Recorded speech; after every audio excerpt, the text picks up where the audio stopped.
जय श्री कृष्ण। राधे राधे।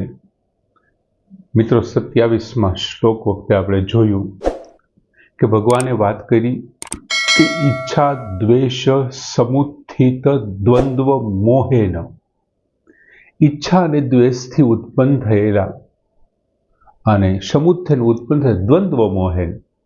पछी सर्वभूतानी एवो शब्द, दरेक प्राणीओ, सर्गे एटले संसारमां, दरेक प्राणीओ संसारमां सम्मोहम यान्ति, सम्मोहने पामे छे। ए जे जन्म मरणनो चक्र छे एमने अंदर पामे छे। आम इच्छा अने मोह, आ जे द्वंद्वनो मोह, इच्छा अने द्वेषथी उत्पन्न थईने जे द्वंद्वना मोहमां फसाय छे त्यारे आवुं थाय छे। अने हवे जे नथी फसातो, जे आ राग अने द्वेषना मोहमां नथी फसातो, एमनुं शुं थाय छे ने ए भगवान 28मा श्लोकमां वात करे छे कि एषां तु अंतगतम पापम जनानां पुण्य कर्मणां ते द्वंद्व मोह निर्मुक्ता भजन्ते माम दृढ़व्रताः। અહીં તું શબ્દથી શરૂઆત કરી। તું એટલે પરંતુ, એનો અર્થ એવો કે આગળ જે કીધું છે ને એમનાથી જુદા પ્રકારનું, હવે જે બાકી રહી ગયું છે એમની વાત છે।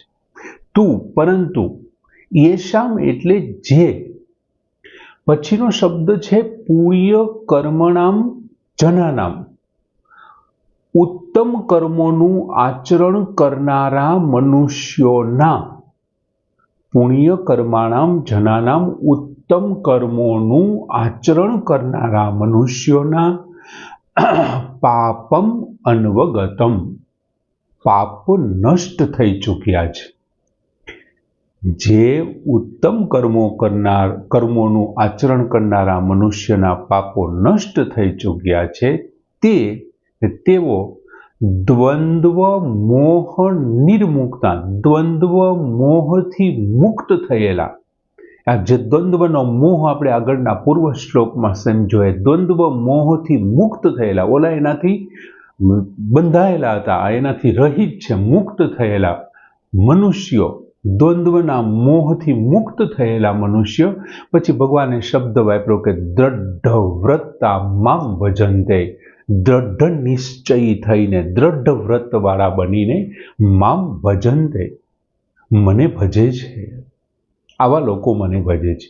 मने नथी भजता ए 27मा श्लोकमां भगवाने बात करी कि इच्छा द्वेष सम्मोहेन द्वंद्व मोहिन, ए लोको मने नथी भजी शकता अने जन्म मरणमां पड़े छे। तो मने कोण भजी शके छे? ते के द्वंद्व मोह निर्मुक्ता। एक तो ए लोको मने भजे छे जेवो दृढ़ व्रतवाळा छे, दृढ़ निश्चय करीने बैठा छे, दृढ़ व्रता, दृढ़ निश्चय कहे। बीजो कोण दृढ़ निश्चय करी शके?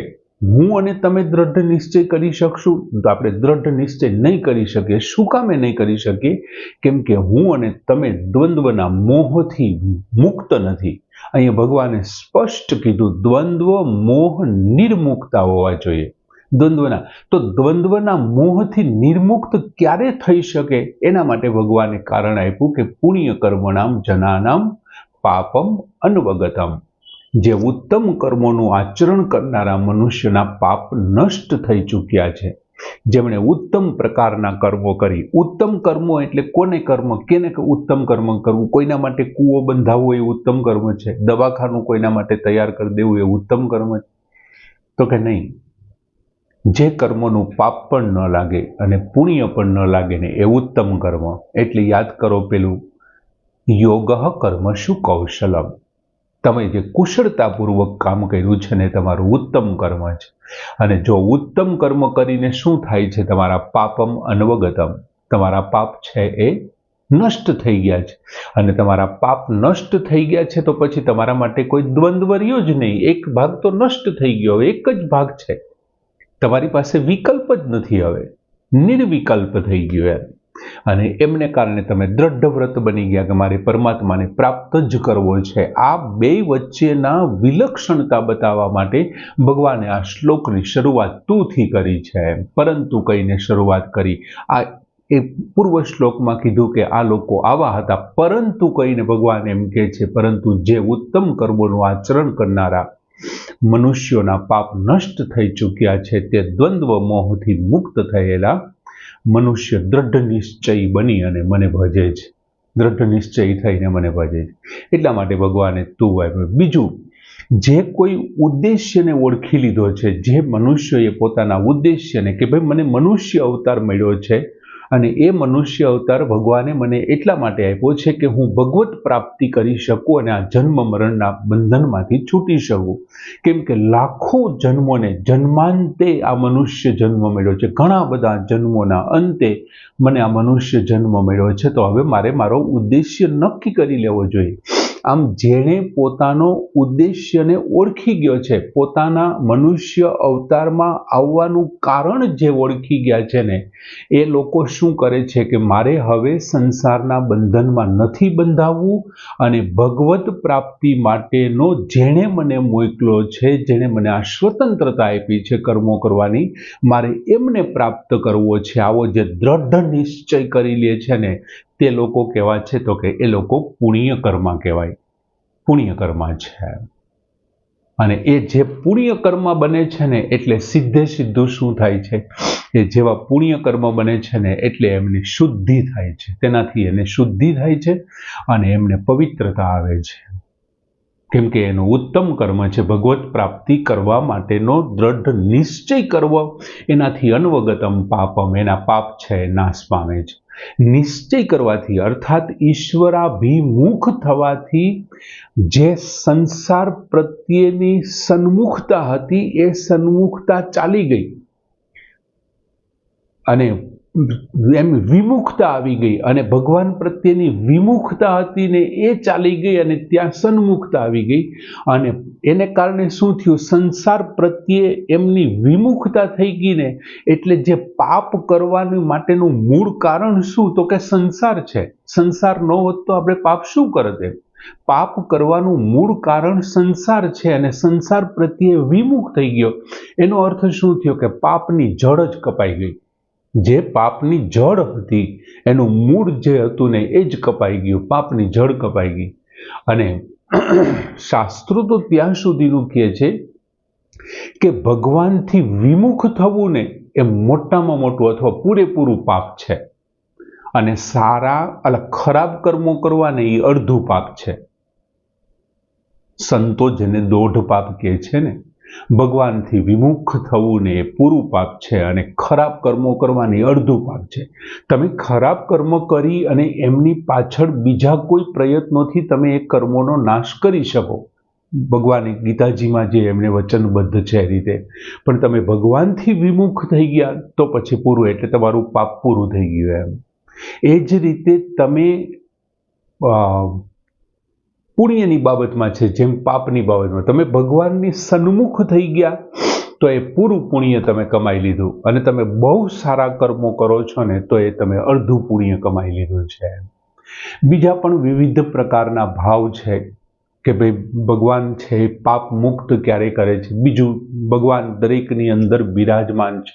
હૃદય શનિ વિષ્ઠમ એવું કોઈ એક અધ્યાયમાં ભગવાન કહે છે કે હું એમના પાપનો નાશ કરું છું, હૃદયમાં બેઠેલો હું. જો કદાચ કોઈ એના પૂર્વ જન્મના સંસ્કારોને કારણે કદાચ એવું બને કે કોઈ પાપ કરી બેસે તો હૃદય સન્નિવિષ્ઠમ, હૃદયમાં બેઠેલો હું એના પાપને નાશ કરી નાખું છું, એટલે એ પાપ ભોગવવા નથી પડતા એમ. બીજું, સાચા હૃદયથી જો કદાચ નિશ્ચય કરવામાં આવે, સાચા હૃદયથી એકવાર નિશ્ચય કરવામાં આવે કે ભગવાન મને લેવા આવશે તો એ થાંભલાની અંદરથી પણ એ ભગવાન નીકળશે, ધગધગતા થાંભલામાંથી એ પ્રહલાદને લેવા પહોંચે છે. કેમ કે એમનો નિર્ણય એવો હતો, એનો નિશ્ચય એવો હતો. અમારા જૂનાગઢના નરસિંહે નિશ્ચય કર્યો કે શામળસાને ત્યાં પેઢી ખોલીને બેસવું પડે, કેમ કે મેં અહીંયા હુંડી લખી છે યાર, એને બેસવું જ પડે. અને એ ત્યાં પેઢી ખોલીને બેઠા યાર, દ્વારિકામાં એમની હુંડી વટાવવા માટે પેઢી ખોલીને બેઠા. એક સાચા હૃદયથી જો નિશ્ચય મીરાએ કર્યો ને કે આ ઝેર અમૃત જ છે, એટલે પી ગયા તો મીરા અમૃત જ પી ગયા એમ, ઝેર નહોતું એમ. એટલે સાચા હૃદયથી નિશ્ચય કરવામાં આવે ને એ જ સાથે પાપનો નાશ થઈ જાય છે. બીજું ભગવાને અહીં શું કીધું કે દ્વંદ મોહિત નિર્મુક્તા ભજન્તે મામ દ્રઢ વ્રતાહ. હવે પુણ્ય કર્મ જે છે એ દ્વંદ્વના મોહનો ત્યાગ કરી દે. આગળના શ્લોકમાં કીધું ને કે ભાઈ દ્વંદ્વના મોહને લીધે પાછા સર્ગે યાંતિ, સંસારમાં પડે. પણ જે આ પુણ્ય કર્માઓ છે, જેને પોતાનું ઉદ્દેશ્ય નક્કી કરી નાખ્યું છે, એવા જે પુણ્ય કર્માઓ છે, એ દ્વંદ્વના મોહનો ત્યાગ કરીને, જે દ્વંદ્વનો મોહ છે, બંને રાગ અને દ્વેષનો જે મોહ છે, એમનો ત્યાગ કરી અને દ્રઢ વ્રતિ બની જાય. એક ચોક્કસ નિર્ણય, ભગવાન ગમે તે થાય મારે ભગવાનની ભક્તિ કરવી છે, આવો દ્રઢ વ્રત લઈ લે, દ્રઢ નિશ્ચય બની જાય. અને બીજું મિત્રો, એવું જરૂરી નથી કે આપણે જે સાંસારિક દ્વંદ્વોનો દર વખતે વર્ણન કરીએ છીએ એટલા જ દ્વંદ્વ છે. દ્વંદ્વ પુષ્કળ પ્રકારના હોઈ શકે. બે ચાર દ્વંદ્વની આપણે વાત કરવી હોય તો એક પહેલો દ્વંદ્વ તો એ છે કે ભક્તિ કરવી કે મારે આસક્ત રહેવું. અનાસક્ત થઈ અને ભક્તિ કરું તો મને પરલોકના સુખ પ્રાપ્ત થશે, અને આસક્ત થઈ અને હું જો કોઈ ક્રિયાઓ કરીશ તો મને આ સંસારના પૃથ્વી ઉપરના સુખ પ્રાપ્ત થશે. તો મારે આસક્ત રહેવું કે અનાસક્ત, ભક્તિ કરવી કે શું, તો એ પણ દ્વંદ્વ થયો. બીજું, વિવિધ પ્રકારના સંપ્રદાયો. આપણે કોઈ માણસ અહીં નક્કી કરે કે મારે ભક્તિ કરવી, તો કોની કરવી? કેટલા બધા સંપ્રદાયો છે. વૈષ્ણવ સંપ્રદાય છે, શૈવ સંપ્રદાય છે, શાક્ત છે, પછી ગણપત છે, સૌર છે, શિવ છે, વિવિધ સંપ્રદાયો છે. કોની ભક્તિ કરવી? કયા સંપ્રદાયમાં જોડાવું, કયા સંપ્રદાય સાથે જવું? આ દ્વંદ્વની વાત છે. બેમાંથી એકને પસંદ કરવું. યાર થોડીક વાર માટે એમ થાય કે આ પંથમાં જઈએ, આ સંપ્રદાયમાં જઈએ, થોડી વાર માટે એમ થાય કે નાના કરતા તો આ સંપ્રદાય સારો, વળી પાછો આ સંપ્રદાય સારો, વળી પાછો આ સંપ્રદાય. એ પણ એક દ્વંદ્વ જ છે. પછી બીજું, ઘણી વખત પરમાત્માના સ્વરૂપના વિષયમાં પણ આપણે દ્વંદ્વમાં પડીએ.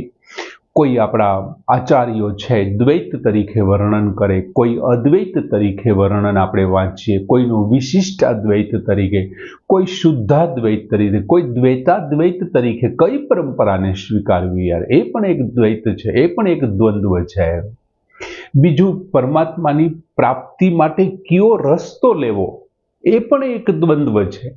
કર્મયોગ લઉં, ભક્તિ યોગ લઉં, જ્ઞાન યોગ લઉં, ધ્યાન યોગ લઉં, હઠ યોગ લઉં, લય યોગ લઉં કે મંત્ર યોગ લઉં, મારે કયા યોગથી ઈશ્વરને પ્રાપ્ત કરવો, એ પણ દ્વંદ્વ છે. બીજું, અનુકૂળ પ્રતિકૂળ પરિસ્થિતિ છે, સારું નરસું છે, લાભ ગેરલાભ છે, સુખ દુઃખ છે, વગેરે એવા સામાજિક સાંસારિક દ્વંદ્વો પણ આપણી સામે એટલા જ છે. આ બધા જ દ્વંદ્વ મોહ નિર્મુક્તા, દ્વંદ્વના મોહથી જે મુક્ત થયેલો છે, મુક્ત થયેલા મનુષ્ય, અને એ મનુષ્ય કેવો બની જાય છે? દ્રઢ વ્રતા, દ્રઢ નિશ્ચય થઈ જાય છે. ભગવાન કહે છે મામ ભજન્તે. જો આવો દ્રઢ વ્રતિ બની જાય ને તો એ મનુષ્ય મને ભજે છે. બીજું, મનુષ્યના પારમાર્થિક ઉદ્દેશ્ય થઈ જાય તો બધા દ્વંદ્વો છે ને નાશ પામે. એના સાંસારિક અને પારમાર્થિક બધા જ દ્વંદ્વો, જો એક વખત એ ઉદ્દેશ્યને નક્કી કરી નાખે, પારમાર્થિક ઉદ્દેશ્યને નક્કી કરી નાખે, તો એમના દ્વંદ્વો છે ને નાશ પામે છે. એટલે કે છે દ્વંદ્વ મોહ નિર્મુક્તા. પણ એ દ્રઢ નિશ્ચય પહેલા એમને ઉદ્દેશ્ય નક્કી કરવું હોય. બીજું, પોતાની શ્રદ્ધા પ્રમાણે તે ગમે તેને ભજે, ગમે તેને માને. એ પછી દ્વિભુજને માને, ચતુર્ભુજને માને, અષ્ટભુજને માને કે સહસ્ત્રાભુજને માને, કોઈ પણને માને, એની સામે કંઈ વાંધો નથી. દરેક રસ્તાઓ જુદા જુદા છે. કોઈ પણ યોગમાં તમે જાઓ, કર્મયોગમાં, ભક્તિ યોગમાં, જ્ઞાન યોગ, હઠ યોગ, ધ્યાન યોગ, મંત્ર યોગ, ગમે તે યોગમાં જાઓ, પણ એ બધાનું લક્ષ્ય એક છે. રસ્તા 100% જુદા છે, પણ લક્ષ્ય બધાનું એક છે કે એ છે પરમાત્માની પ્રાપ્તિ કરાવવાની, પરમ તત્વ સુધી પહોંચવાનું એક જ લક્ષ્ય. એટલે તમને પસંદ હોય તે, એ પછી તમે દ્વિભુજમાં માનતા હો, ચતુર્ભુજમાં, જે કોઈ તમને પસંદ હોય તે તમે પસંદ કરો, અને બીજાને, અને એમાં તમારી આરાધના રાખો. પણ બીજા જે કોઈ પસંદ કરે છે ને એમના પ્રત્યે દ્વેષ ન કરો. એમનું પણ સાચું છે ને આપણું પણ સાચું છે એવું માનીને ચાલવાની વાત છે. રીત જુદી હોઈ શકે પણ લક્ષ્ય બધાના એક જ છે. બીજું, મનુષ્યનો એક સ્વભાવ છે. એ સ્વભાવ પ્રમાણે ક્યારેક શું થાય, એ સત્સંગમાં બેસે ને તો એને એવું થાય કે ના હો યાર, ભક્તિ કરવી જોઈએ. 4-5 દિવસ મંદિરે જાય, ધૂનમાં સત્સંગમાં બેસે, કોઈ મોટા મોટા સ્વામીજીઓને સાંભળે એટલે ભક્તિમાં લાગી જાય. વળી પાછો અહીંયાથી સંસારમાં જાય ને તેમ થાય કે ભાઈ આ જીવન નિર્વાહ માટે, સંતાનો માટે, અમુક પ્રકારના સુખ માટે આ મારે કામ કરવું જોઈએ. એટલે એ શું કરે છે, ભક્તિને બાજુમાં, આના માટે તો મારી પાસે સ્મરણ માટેનો મારી પાસે હજી સમય નથી, એમના માટે તો પાછળથી સમય આવશે, અત્યારે હું આ કરું. અને એમને કારણે વસ્તુને મહત્વ આપે છે ને ફરી પાછો દ્વંદ્વમાં ફસાઈ જાય છે. એટલે ભગવાન અહીંયા કીધું કે એવું ન ચાલે. થોડી વાર માટે તું ભક્તિને પસંદ કરીને થોડીક વાર માટે પાછા સાંસારિક મૂલ્યોને આપી દે મહત્વ.